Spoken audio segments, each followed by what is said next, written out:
Donald Trump की सबसे बड़ी जीत अब उनकी सबसे बड़ी हार बन गई है।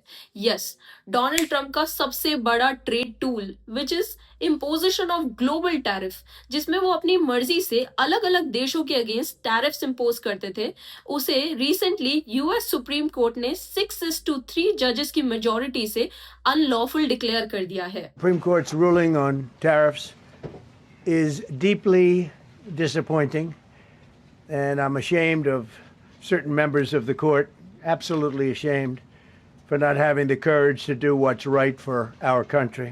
डोनाल्ड ट्रंप के आर्बिट्री टैरिफ इम्पोजिशन की वजह से यूएस के स्मॉल बिजनेसेस काफी अफेक्ट हो रहे थे, and as a result US के स्मॉल बिजनेसेस ने डोनाल्ड ट्रंप के अगेंस्ट इलीगल टैरिफ इम्पोजिशन का केस फाइल कर दिया। डोनाल्ड ट्रंप ने अपने डिफेंस में ये आर्गुमेंट प्लेस किया कि 1977 में बने ओल्ड इमरजेंसी लॉ के तहत उनके पास पावर थी in case of any economic emergency to impose such tariff, और उसी के तहत उन्होंने वो पावर एक्सरसाइज करी, जिसपे सुप्रीम कोर्ट ने इस टैरिफ को इलीगल डिक्लेयर करते हुए ये रूलिंग दी कि जो वर्ड टैरिफ आप यूज कर रहे हो उस टैरिफ का रेफरेंस यूएस के ओल्ड इमरजेंसी लॉज में है ही नहीं।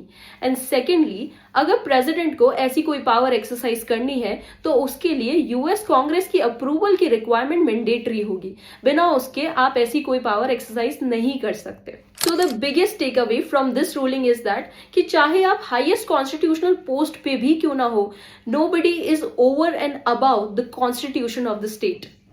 And for India, इंडिया के लिए एक बहुत पॉजिटिव न्यूज है। यूएस के साथ हो रहे ट्रेड नेगोशिएशन पे इंडिया को अपर एज पे रखेगा।